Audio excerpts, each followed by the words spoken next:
오늘은 어느 특별한 하루라고 하는 제목으로 말씀의 은혜를 나누겠습니다. 우리 모두는 한 몇 살까지 사실 계획이세요? 계획들을 한번 나눠보시면 좋을 것 같습니다. 네. 80세 정도라고 하면 한 계산해 보니까 한 29,200일 정도 되더라고요.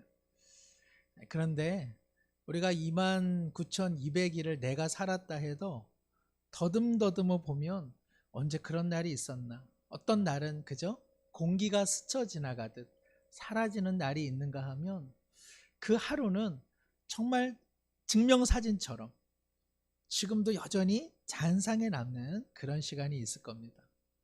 사랑하는 배우자를 만났던 그날, 사랑하는 첫사랑을 눈물로 떠나보내야만 했던 그날, 사랑하는 자녀가 태어났던 그날, 사랑하는 자녀가 처음으로 학교에 입학했던 그날, 누군가 많이 아팠던 그날들, 그리고 참 마음 속상했고 우리가 살아갈 수 있을까 절망했던 어떤 그날, 그리고 그 절망 속에서 다시 일어날 수 있었던 어떤 특별한 날들, 그런 날들의 무게는요, 그저 평범한 어떤 한 날의 무게와는 비교할 수 없을 것입니다.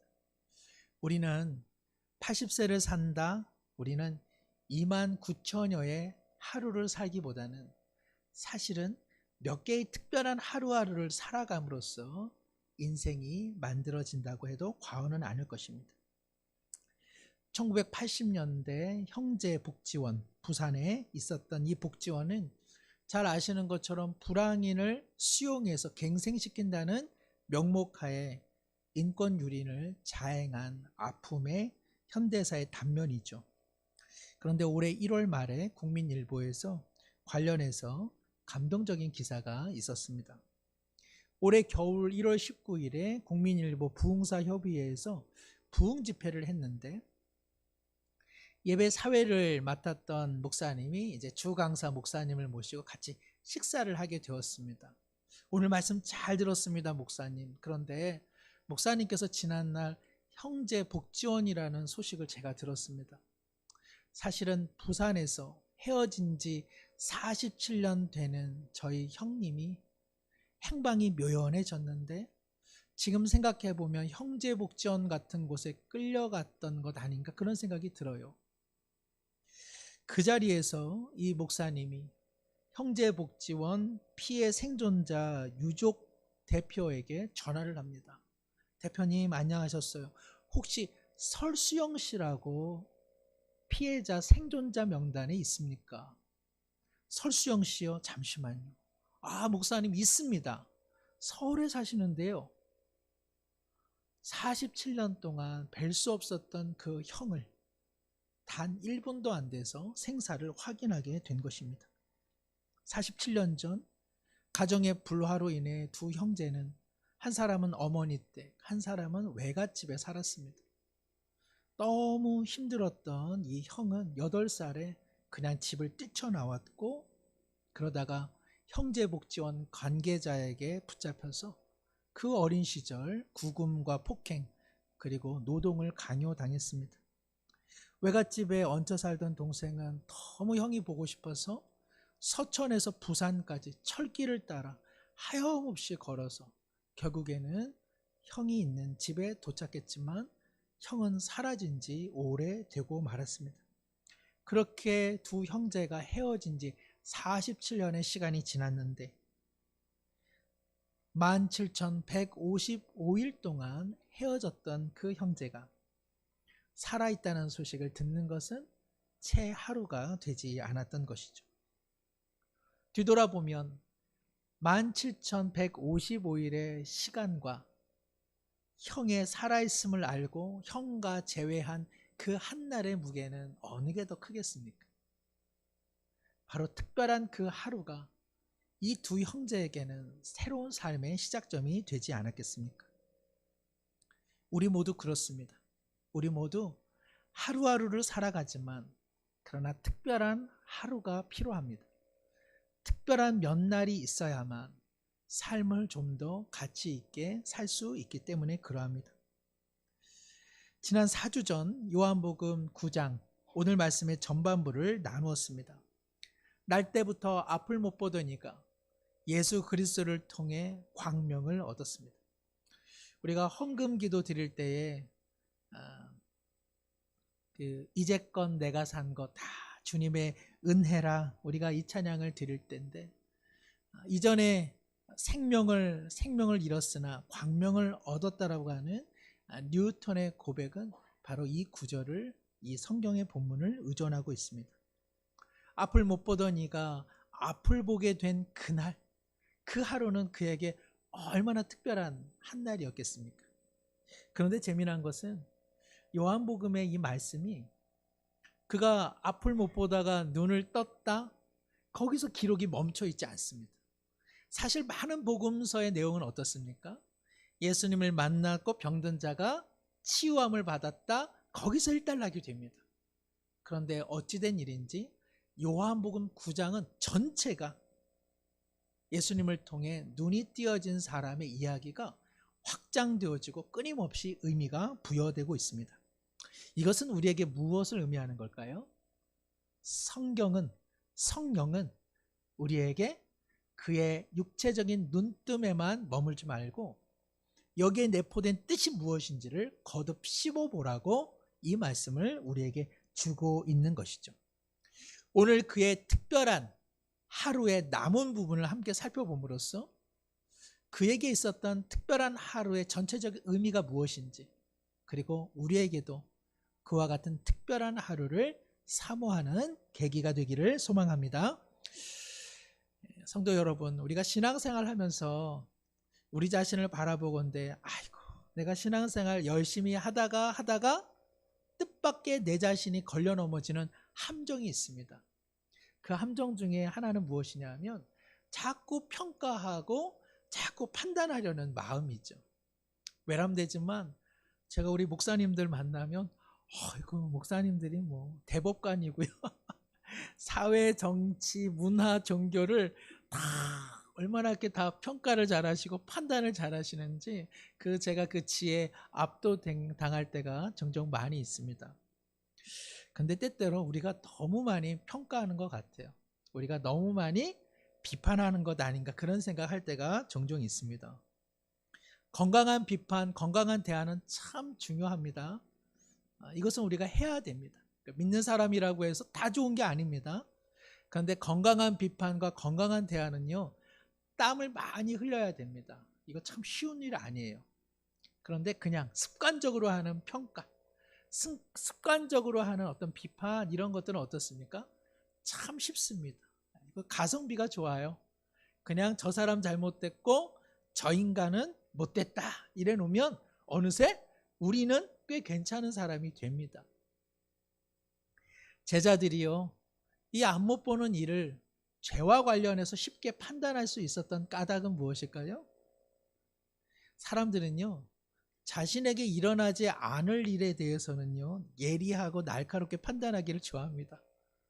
저도요, 죄송합니다만 우리 대통령들 얼마나 우리가 씹어먹기 좋은 대상입니까?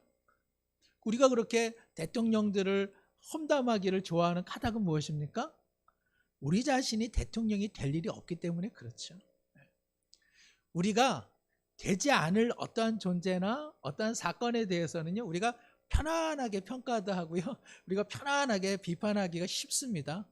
그런데 그 사람의 모습이 나도 될 수 있겠다, 저 사람의 처지에 나도 연루가 될 것 같다라고 한다면 어떻습니까?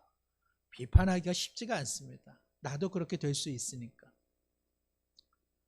앞을 못 보는 일을 향해서 제자들이 그렇게 쉽게 죄와 연루시킬 수 있었던 까닭은 무엇입니까? 자신들이 앞을 못 보는 그러한 일이 일어나지 않으리라 생각했기 때문에 그러합니다. 이런 것이 그 시대의 습관이었습니다. 내가 세리가 될 일이 없고, 내가 몸을 파는 여인이 될 일이 없고, 그리고 내가 심각한 병에 걸릴 일이 없었기 때문에 당시의 종교사회는 그러한 사람들을 비판하고 판단하는 일이 참 편안했던 것이죠. 그래서 이 사람이 눈이 밝아졌는데도 누구 하나 경축해 주지 않습니다. 우리 요한복음 9장 전체 이야기를 보면 눈이 떴는데 누가 하나 와서 정말 축하한다고, 잘 됐다고, 너무너무 얼마나 기쁘겠냐고 그렇게 말하는 이가 하나도 없는 것이죠.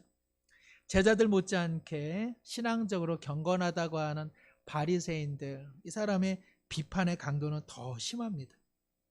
그의 눈뜸을 보고 이웃 사람들이 바리새인들에게 데리고 왔을 때에 바리새인들이 우와, 하나님 앞에 영광을 올려드리자, 놀라운 일이 생겨났다, 정말 당신이 세상을 볼 수 있다는 사실 앞에 우리 모두 기쁘다고, 마을 잔치라도 열자고 누가 하나 말하지를 않습니다. 바리새인들이 했던 질문은 무엇입니까? 정말 보이냐? 보인다면 원래부터 보였던 것 아니냐 하면서 그에게 의구심을 갖는 것이죠. 그리고서는요, 아예 그 부모를 만나 추궁합니다. 오늘 눈 떴다고 하는 이 사람이 당신의 아들이 맞소. 앞을 못 보던 이가 보게 되었다고 하는데 원래부터 보던 것 아니었어 라고 추궁하기 시작하는 것이죠. 부모가 말합니다. 참 부모가 참 참담하겠죠. 자신의 아들이 눈을 떴는데 경축하러 온 것이 아니라 의심하러 왔으니 이 부모의 마음이 얼마나 참담하겠습니까? 부모가 말합니다. 이 아이는 우리 아들이 맞소. 이 아이가 원래 보지 못했던 것을 우리는 잘 아오. 그러자 바리새인들이 묻죠. 그런데 어떻게 눈을 뜨게 되었는가? 이에 대해서 부모들이 말을 못합니다. 저 아이는 어린아이가 아니니 저 아이에게 물어보시오. 왜 이렇게 차디찬 대화가 이렇게 지속될까? 그것은 바리새인들이 출교하도록 결의했기 때문에 그럽니다. 즉 누군가 예수 그리스도를 메시아로, 구주로, 하나님의 아들로 인정한다? 그러면 유대 사회에서 제껴버리는, 바로 출교를 결의했기 때문에 이 부모님이 지금 두려움에 휩싸여 있습니다. 출교라고 하는 것은 유대 종교 사회에서는 가장 가혹한 형벌이었습니다. 그것은 사형 언도라고 할 수 있습니다. 만약에 출교를 당한 사람은요, 길을 지나가다가 누가 그를 가해하거나 그의 재산을 빼앗아도 어디에다 호소할 수 없습니다. 유대 사회가 그를 보호해주지 않습니다.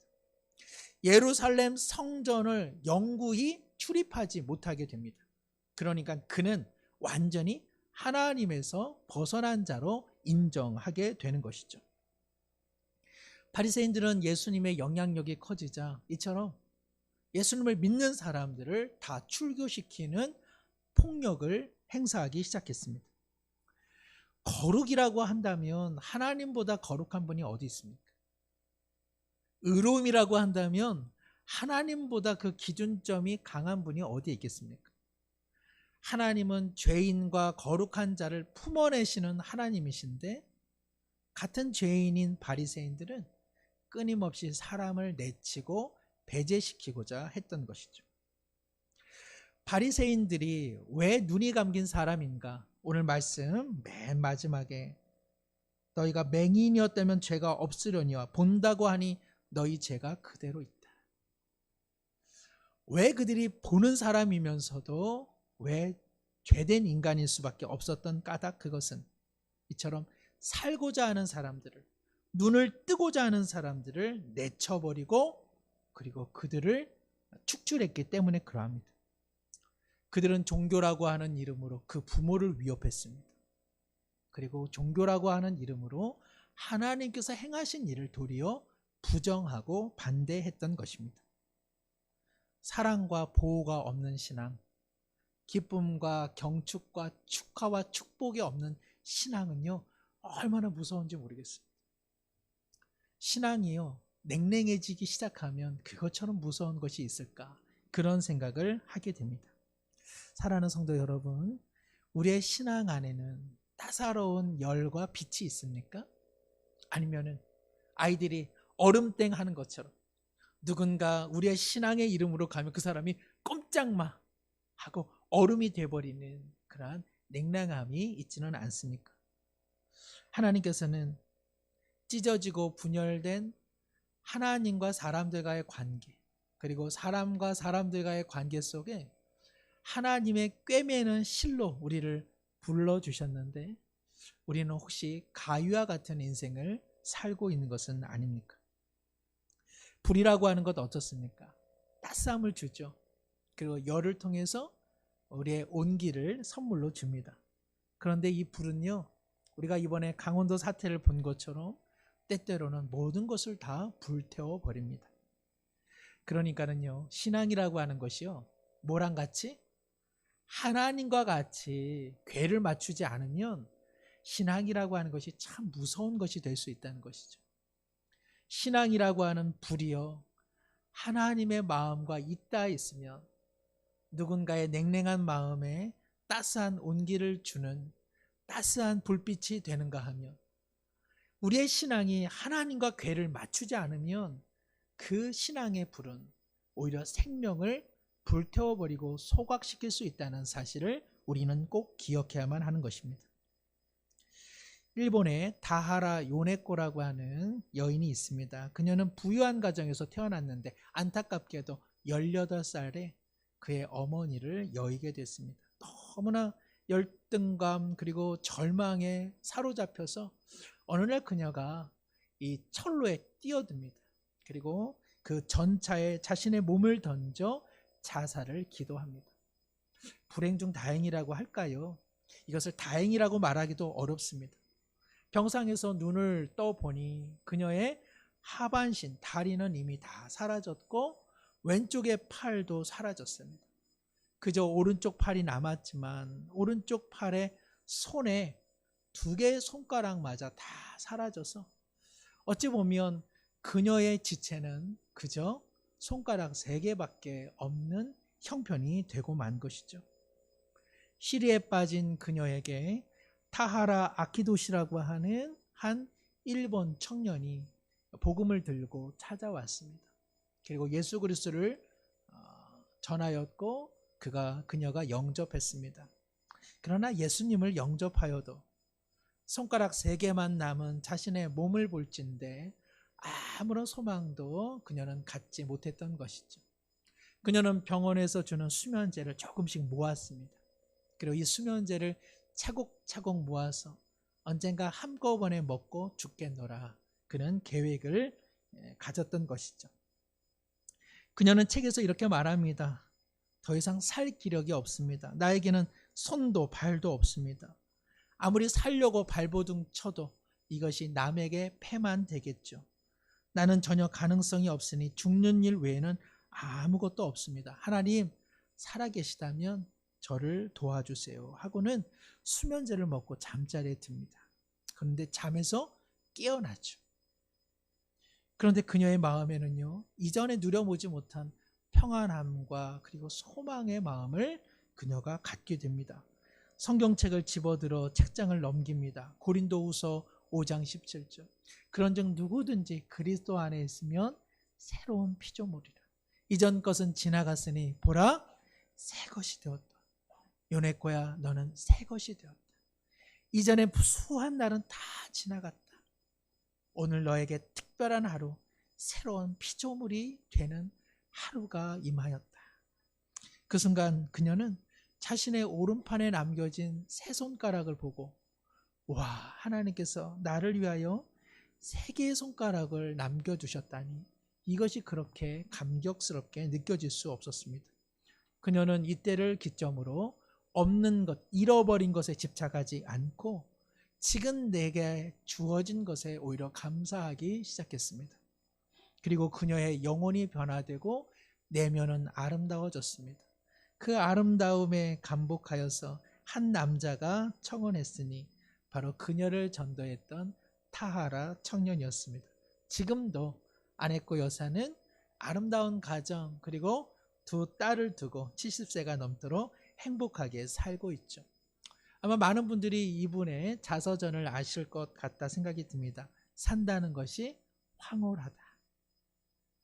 그녀는 이 책에서 말합니다. 당신도 무엇을 잃어버렸습니까? 그러나 아직 당신은 존재하고 있습니다. 하나님께서 당신을 존재케 하는 데는 이유와 사명이 있음을 안다면 산다는 것, 그것은 황홀한 일입니다. 제게는 손가락이 3개나 있습니다. 없는 것 때문에 속상해하는 어리석은 자가 되지 마십시오. 있는 것을 보지 못하는 자가 더 어리석습니다.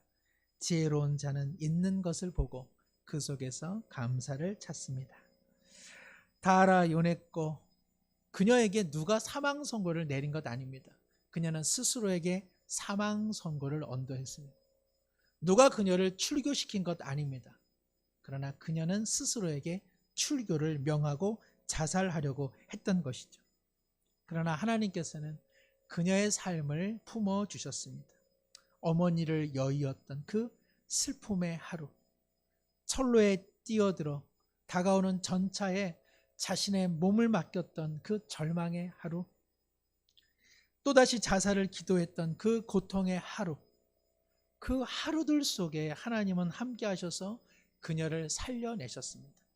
그리고 복음을 듣게 하셨고, 그리고 예수 그리스도를 영접하게 하셨고, 그리고 그 말씀을 자기 것으로 삼는 결정적인 구원의 은총의 하루를 그녀에게 선물로 주셨습니다. 어찌 그녀의 사는 모든 날들이 황홀하다고 말할 수 있겠습니까?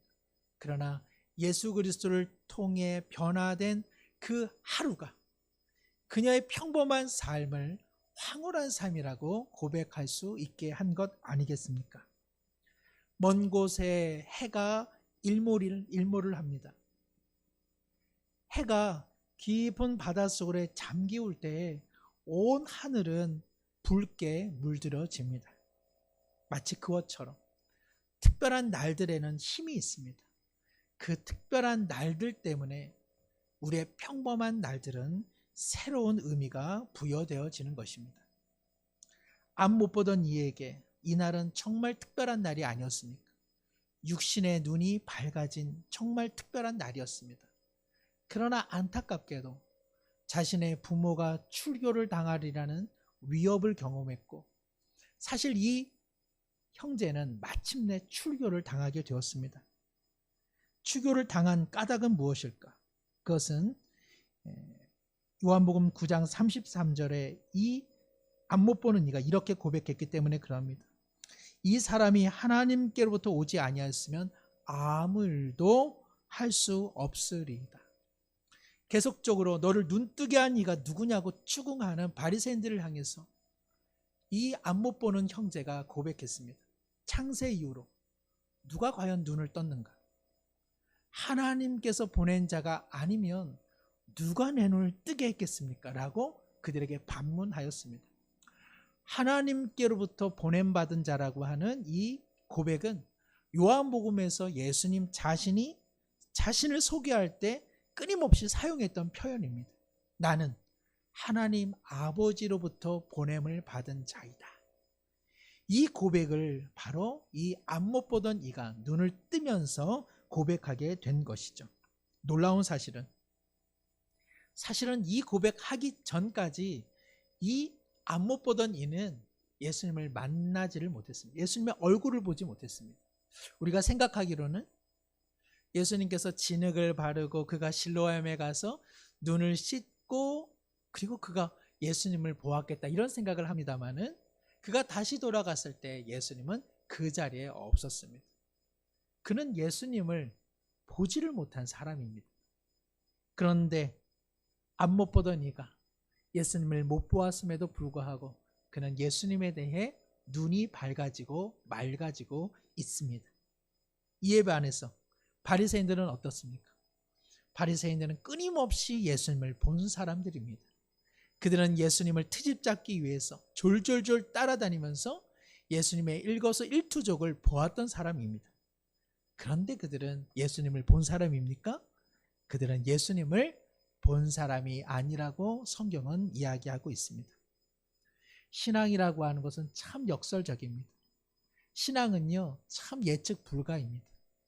먼저 믿었던 사람이 더 신앙이 좋은 것은 아니라는 사실이죠. 이제 예수님을 만난 사람이 오히려 예수님에 대해 더 잘 알 수 있다고 성경은 이야기하고 있습니다. 예수님을 실제로 대면한 바리새인들은 예수님의 참모습을 거절했습니다. 눈이 띄어지기는 했지만 예수님의 얼굴을 한 번도 보지 못한 이 형제는 예수님을 향해 하나님으로부터 보냄받은 자라고 하는 고백을 하고 있습니다. 사랑하는 성도 여러분, 신앙의 장구한 연수나 신앙에 있어서 특별한 경험이 우리의 오늘 믿음을 담보하지 않고 있다고 성경은 말씀하고 있습니다. 신앙은 연수, 신앙은 특별한 종교적 체험과 오히려 무관하다고 성경은 이야기하고 있는 것이죠. 성경은 묻습니다. 어제도 아니고 그리고 내일도 아니고 오늘 예수님을 보고 있는가? 다른 사람이 어쩌다 저쨌다가 아니라 오늘 당신이 예수님을 보고 있는가? 그것만이 중요한 것이죠. 비극적인 인생에서 눈을 뜸으로 희극을 맞이한 이 청년, 그러나 자신과 부모님이 출교를 위협당하는 이 비극적인 상황 속에서 이 긴 하루의 특별함 속에 예수님이 그를 찾아오십니다. 오늘 35절 말씀 함께 한번 읽겠습니다. 예수께서 그들이 그 사람을 쫓아냈다는 말을 들으셨더니 그를 만나사 이르시되 내가 인자를 믿느냐. 야, 우리 예수님이 이 청년 찾아오지 않았다면 얼마나 외로웠겠습니까? 그런데 예수님 찾아오십니다. 우리 주님은 찾아오시는 은혜의 하나님이신 줄 믿습니다. 여기서 만나다라고 하는 것은요, 예수님께서 그냥 아이고 야 여기서 다시 한번 만났네 이런 만남이 아닙니다. 여기서 만났다라고 하는 것은 예수님께서 의도를 갖고 찾아 나셔서 그를 만났다, 그런 뜻을 갖고 있습니다. 예수님께서 일부러 그리고 바로 이 시간에 이 사람을 만난 것이죠. 출교당한 그를 예수님은 찾아 나셨습니다. 평생 동안 앞으로는 절대로 예루살렘 성전을 출입할 수 없는 이 형제에게 예수님 찾아가셔서 내가 친히 너의 성전이 되어줄 것이다. 다시는 유대 사회 공동체로 들어갈 수 없는 이 형제를 향해 오늘 예수님 오셔서 너는 영원한 하나님의 품 안에 거할 것이다. 지금 은혜를 주고 계십니다. 그리고 말씀하십니다. 내가 인자를 믿느냐? 주님, 그가 누구십니까? 제가 믿고 싶습니다. 네가 그를 보았거니와 누구라고요? 지금 너와 대화하고 있는 바로 내가 그이다. 그 자리에서 그가 엎드려집니다. 주님, 내가 믿습니다. 찬송가의 작시자로 널리 알려진 환희 크로스비 여사, 앞을 못 보던 우리 크로스비 여사를 잘 아실 겁니다. 수많은 찬송가를 작시하신 분이시죠. 어느 날 급히 써야 할 당시 돈으로 한 $5가 필요했는데 전혀 어디서도 구할 수가 없었습니다. 답답한 마음 하나님 앞에 기도하기 시작합니다. 그런데 누군가 문을 두드려요. 지나가던 사람인데 여기가 크로스비 여사의 집이라는 사실을 알고 반가운 마음으로 인사를 나누고 싶어서 잠시 들어옵니다. 몇 개의 이야기를 한 후 이 사람이 자리를 뜨면서 말없이 크로스비에게 $5를 주고 사라집니다. 어디서도 도움을 받을 수 없었던 크로스비가 이를 통해서 하나님의 손길을 경험하게 되는 것이죠. 그리고 나서 크로스비가 지은 찬송가가 어떤 걸까요? 우리가 앞서 드렸던 384장 나의 갈 길 다 가도록. 우리가 생각하면요, 물론 크로스비의 전체 인생을 담고 있지만 아주 대단한 경험 끝에 나온 작시곡이 아닐까, 찬송가가 아닐까 이런 생각할 수 있습니다. 그러나 그녀는 아주 소소한 그 만남 속에서 그 소소한 일을 하나님의 특별한 하루로 삼아서 그녀가 이 찬송을 지었죠. 나의 갈 길 다 가도록 예수 인도하시니 내 주 안에 있는 긍휼 어찌 의심하리요. 믿음으로 사는 자 하늘 위로 받겠네. 무슨 일을 만나든지 만사 형통하리라. 무슨 일을 만나든지 만사 형통하리라. 우리가 만사 형통 좋아하다 보니까 이 찬송에서 만사 형통을 자꾸 우리가 참 이제 더 마음에 고백되어지지만 실제로 크로스비가 말한 것은 다 잘 될 겁니다. 우리의 삶에 어려움이 있다 할지라도, 우리의 삶에 고통이 있다 할지라도 우리가 주님의 긍휼을 의심하지 않고 주님의 위로와 소망을 든든히 붙잡고만 간다면 무슨 일이든 다 만사형통이라는 뜻이 아니라 그 어려운 일들 중에서도 하나님의 뜻이 임하여 다 잘 될 겁니다. 그렇게 그녀가 고백을 한 것이죠. 크로스비는 이 하루를 특별한 날로 삼았습니다. 그녀의 이 특별한 날 하루의 고백이 130년이 지난 지금 우리에게도 특별하게 고백되고 있는 것 아닙니까? 앞서 헤어졌던 형제가 다시 만났던 그 특별한 하루, 산다는 것이 황홀합니다라고 고백했던 요네코의 그 하루, 크로스비가 경험했던 그 하루, 그리고 예수님을 향해 눈이 밝아진 이 형제의 그 특별한 하루, 그 특별한 하루하루가 모여져서 살아가는 평범한 날들이 황홀한 고백, 감사의 고백이 되는 것 아니겠습니까? 사랑하는 성도 여러분, 80세를 산다 하여 우리의 3만여일이 다 의미가 있는 것은 아닙니다. 특별한 날들이 필요하고 그 특별한 날들이 징검다리가 되어서 매번 같은 인생을 좀 더 의미 있게 살아가는 것 아니겠습니까? 우리가 생각하기로 예수님은 늘 가난하고 소외된 사람들에게만 찾아왔다, 이런 생각을 합니다. 그렇지 않습니다. 예수님은 무수히 바리새인들에게 찾아갔어요. 요한복음을 자세히 읽어보십시오.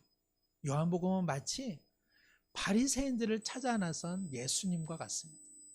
딱딱하게 경직되어 있는 바리새인들, 하나님을 안다고 하는데 전혀 모르는 바리새인들, 하나님을 본다고 하는데 하나님의 마음을 읽어낼 줄 모르는 바리새인들, 하나님의 음성을 듣는다고 하는데 하나님의 마음을 전혀 알아채리지 못하는 바리새인들, 그 바리새인들에게 한 번이라도 눈이 띄어지는 경험이 있기를 예수님은 소망하고 갈망하면서 무수한 날들 바리새인들에게 찾아간 것 아니겠습니까?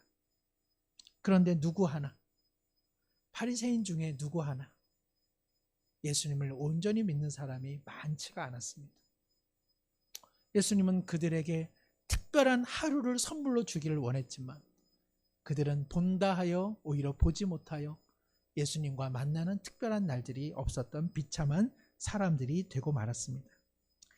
말씀을 맺습니다. 사랑하는 성도 여러분, 우리 교회는 수요일, 목요일, 금요일 말씀 사경회로 특별한 하루하루를 준비했습니다. 이 하루가 바라기는 우리에게 결정적인 새로운 분기점의 하루가 되기를 간절히 소망합니다. 그냥 3일의 말씀 사경에 그냥 참석하는 것이 중요한 것이 아니라, 또 교회에서 무슨 행사를 하니까 이 행사가 그냥 했다가 잘 마무리되면 좋겠다, 그런 것이 아니라 이 말씀이 선포되어지는 그 자리에 내가, 안 못 보는 내가 우뚝 서서 정말 예수님을 통해서 정말 예수님을 다시 한번 알아채리는 특별한 하루가 우리의 삶 가운데 선물처럼 임하기를 소망합니다. 그리하여서 우리의 살아갈 남은 하루들이 새롭게 조명되어지는, 주님 안에서 황홀해지는 전기가 마련되어지기를 축복합니다. 기도합니다. 하나님 아버지, 살다 보면 때로는 비극, 때로는 희극과 같은 무수한 삶 속에 우리 모두 살아갑니다. 그러나 좀 더 특별한 하루가 있음을 알기에 주님과 만나는 예배의 시간이, 개인적으로 주님과 묵상하는 그 시간이, 교회적으로 3일간 진행되어지는 말씀 사경회의 시간이 다시 한번 특별한 하루가 되기를 간절히 소망합니다. 매일매일 그런 날들 임하기를 사모하게 하여 주시고, 육신의 문제만 해결되는 날이 아니라 하나님을 향해 마음이 눈 떠지고 하나님의 마음을 알아차릴 수 있는 특별한 날들이 우리 가운데 선물로 임하게 하여 주시옵소서. 의지하오며 예수님의 이름으로 기도드리옵나이다. 아멘.